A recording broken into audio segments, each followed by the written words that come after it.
I'm no different than any other investor. And I also had a lot of assets sitting on the FTX platform. And so starting at the point of when it went into bankruptcy, I noticed that within hours, my accounts were swiped clean, scraped clean, not only of the assets, but all of the records, all the financial records. So about 48 hours later, thinking maybe the server's coming back up, it didn't. I started making phone calls. I knew the management of the company, and I started asking, where's the money? It's a very simple question. And that road has led to the, what happened on the Hill yesterday. There's a lot of people looking for the money. But I was able to call up Sam Bankman-Fried and say, okay, I'd really like to know where the money is, please, Sam. And he said he had no idea anymore because he had been forbidden from accessing the services anymore, the servers, anything. So I said, okay, let's go back 24 months. Let's go back and see where the money went. Give me an idea of where the large amounts of money were. You can remember.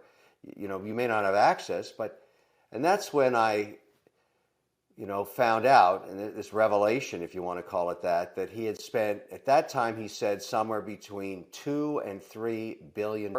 The number was 2.1 billion.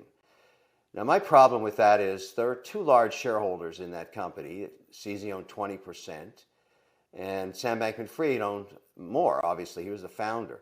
So are those not related parties?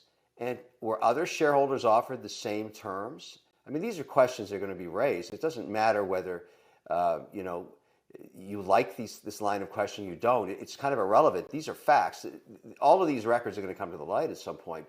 So I also asked Sam Bankman-Fried, okay, let me get this right, because I didn't want to hear about the small chunks. I wanted the large amounts of money. And when you start talking about 2 to 3 billion, those are large amounts. And so I asked him, what would compel you to spend that much of your resources and your assets and your liquidity? Why would you do that? Right. He said, I had no choice, because every jurisdiction I went to, I was refused a license because of the ownership of CZ and or Binance, because for whatever reason, CZ would not comply with the requests of the regulators, according to Sam Bankman-Fried. That's what he told me.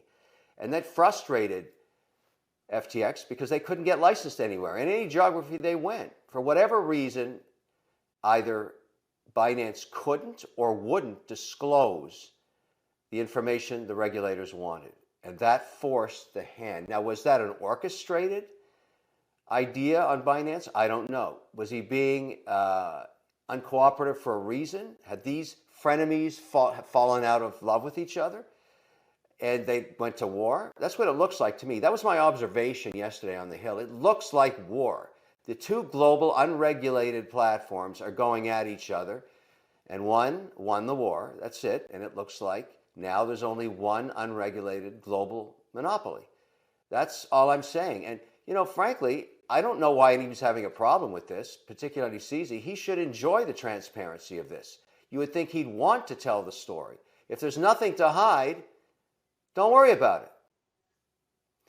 No, I didn't get a chance to talk to him about that, nor would I. I'll tell you why, because I'm more interested in the 36 hours of the week of November 6th, 7th, 8th. I mean, obviously, this is going to end up being a he said, she said story if they ever testify against each other, and who knows if that happens. But here's my question to you. Binance, CZ, or both, go online into social media and say, I have $550 million worth of FTT tokens. I'm in the mood to sell them. I think I'm going to dump them. Basically, you read between the lines of that social media. Why in the world would anybody do that? Every trader knows on earth that if you have a large block trade, you're going to go through price discovery, set up a syndicate, and do a cross. That's how you minimize the impact in the market. But that clearly wasn't, in my view, what CZ was trying to do. He was trying to push the last edge to get this company into bankruptcy by giving a cash call that it couldn't fulfill. Now, there's other reasons, all these alleged transfers of capital between Alameda and FTX, but what really killed the company was the $550 million cash call. And so when Senator Toomey asked me, remember, you're under oath there, Why? What do you think happened? How did it go into bankruptcy? That's what I think.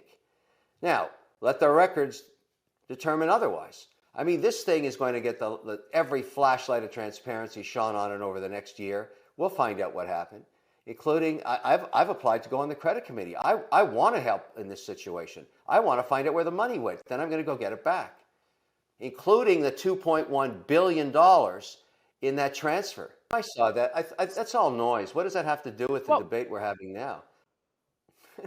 Why would I do that? I'm just shining the light on what happened. Look, I've already disclosed I'm a paid spokesperson. I've already disclosed the economics of it. I've already disclosed the millions I lost. I'm being totally transparent because I have no option but to be totally transparent. You don't go and sit in Congress and lie to them. You can't do that. You're under oath. And so at the end of the day, I'm just telling you what I think happened. It has nothing to do with some strategy on social media. It's irrelevant to me. All that stuff is noise. What are the facts? That's what we have to find out. Now, I'm sorry that CZ, I have no reason to go, fight with him on social media. I've only met the guy once in a conference where he was on a screen. And so this is not a plan to hurt him. I'm just asking, where'd the money go? Where's the money? What about that $2.1 billion that you took off the balance sheet of FTX? Is that not a reasonable question? What's the answer? This is America. In this country, you are assumed innocent till proven guilty. And when he is proven guilty and gets his fair day in trial, then I'll say that, if indeed he's guilty.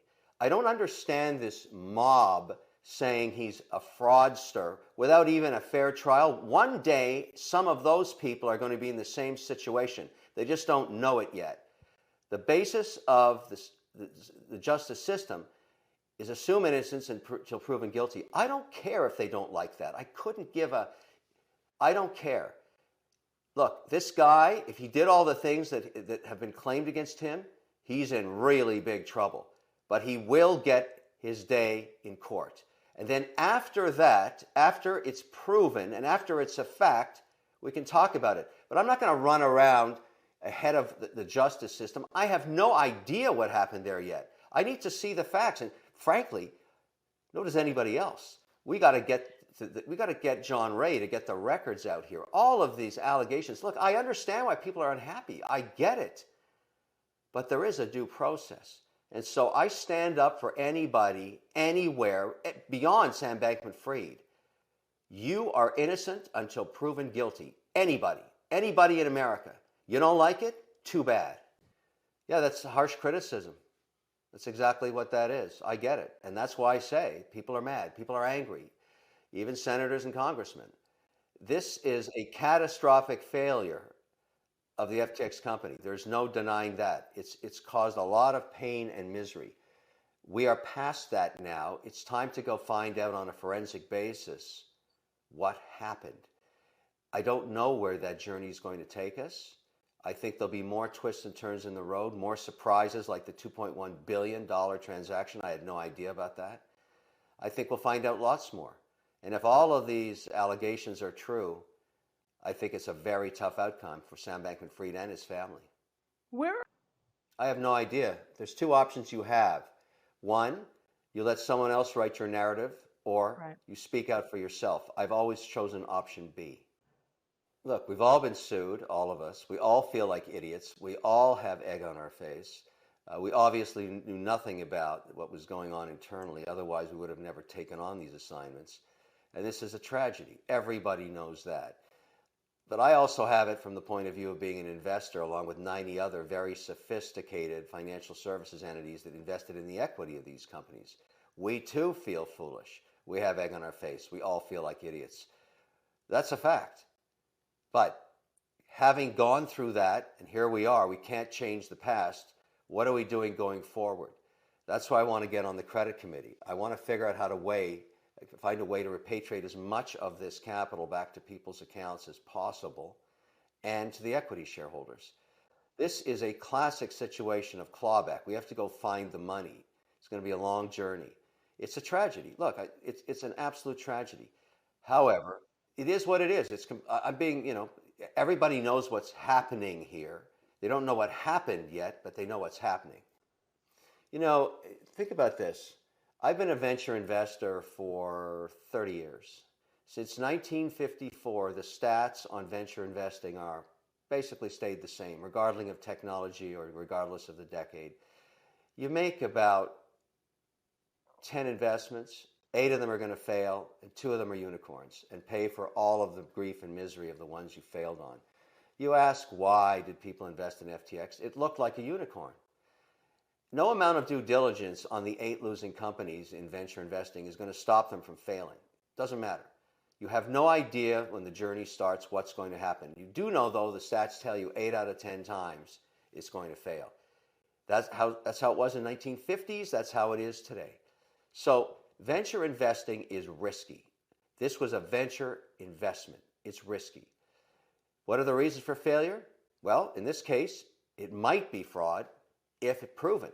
And so we don't know. But there's lots of other reasons companies fail. I'm not going to stop investing as a venture investor because I've had a 0. I have 8 zeros out of 10 every time I do 10 deals. But the 2 that win pay for all the mistakes. Look, everybody has to deal with this in their own way. Obviously, I wish I hadn't got involved in this. It's too bad that this is the outcome. But I'm certainly not going to shirk from responsibilities of trying to do as much as I can to return capital. And anything I can do, and I'm very fortunate to have resources, I'm going to. But that's all I can do. What else can I do? I mean, I have to actually face this, deal with all this, and then go forward. And I'm going to remain an investor. I'm going to remain transparent, and if called back to testify, I will. This is a journey. We haven't started even the first mile of it yet. No, this does not take away from the promise of crypto. I bought more Bitcoin when it was under 17,000 recently. I'm going to continue to build my portfolio. This doesn't change anything. It will change the regulatory environment dramatically.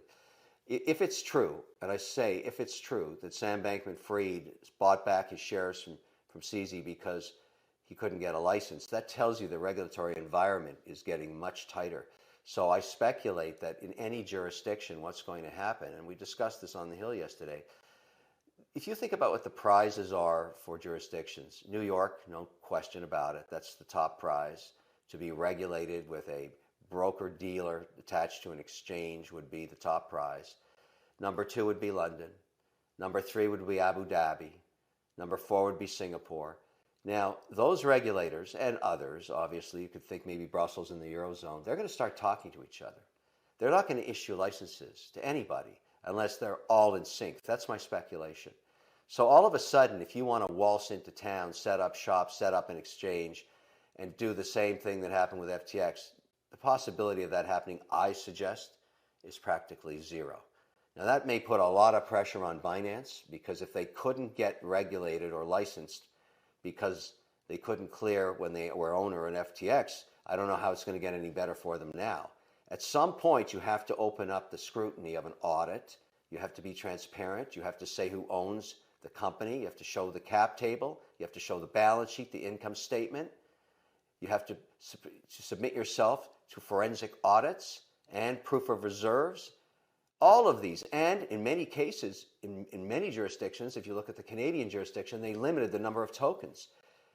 You know, what's remarkable about this, and I would make note for everybody to think about, if you looked at the 130 companies that went bankrupt, that were taken bankrupt in the FTX portfolio, the only one that didn't go bankrupt was Ledger X. It's fully regulated. And so you go to Canada and look at what the regulator there did, the OSC, granting the very first license, a broker-dealer attached to an exchange.